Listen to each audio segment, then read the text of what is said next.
Well, we welcome you to another segment of The Way of Wisdom as we're studying the book of Proverbs together. And we come to a place in the book of Proverbs where things shift a little bit.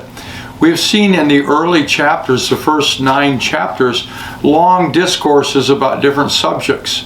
But now we come to another feature of the book of Proverbs, and that is a series of quick sayings, short sayings. Sometimes within the same verse, there's a contrast.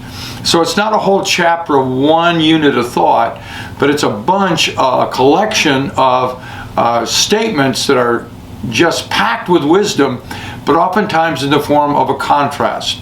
And so today I'm going to select some verses out of chapter 10 that have to do with wealth and provision, God's promise of provision, and how God wants us to acquire things. And so many of us spend so much of our time working, earning, so that we can acquire things. Well, let's see what the book of Proverbs has to say about it. First of all, in verse 3, the Lord will not allow the righteous soul to famish, but he casts away the desire of the wicked. And so God is going to take care of you. As David said in Psalms, I've never seen the righteous forsaken, nor his seed begging for bread.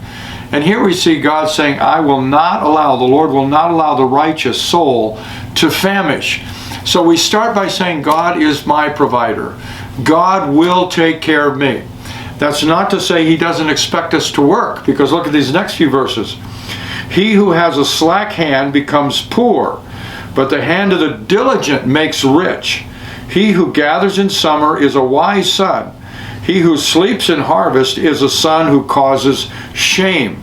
Well, here we see a key to how God wants to provide, and that's through diligent and hard work. Notice he's talking about someone who is slack, who gathers in the summer, as opposed to someone who is slack. In other words, they're lazy, they don't work, and so they're poor. But the hand of the diligent makes rich. So here we have the promise. God's going to take care. God will provide.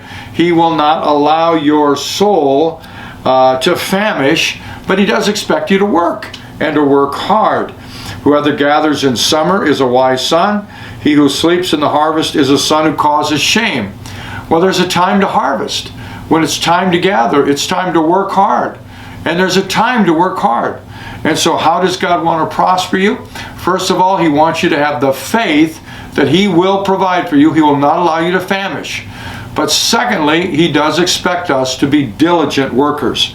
And then in verse 16, the labor of the righteous leads to life, the wages of the wicked to sin.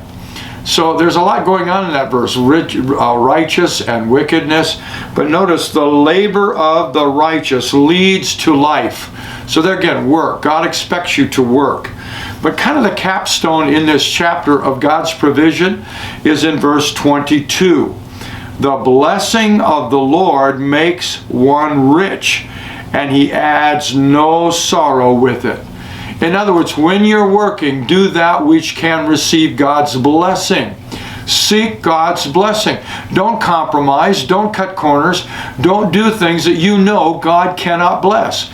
Because ultimately, it is the blessing of the Lord that makes one rich, that gives us the provision. And more than that, what is rich? Rich means we have everything we need and then some to give and to help others. And it adds no sorrow with it. There are many people who are prospering. They're getting a lot of riches and money, but there's going to be sorrow because they haven't done it God's way. So here's what we put it all together. God will not allow the soul of the righteous to famish. God's going to take care of you.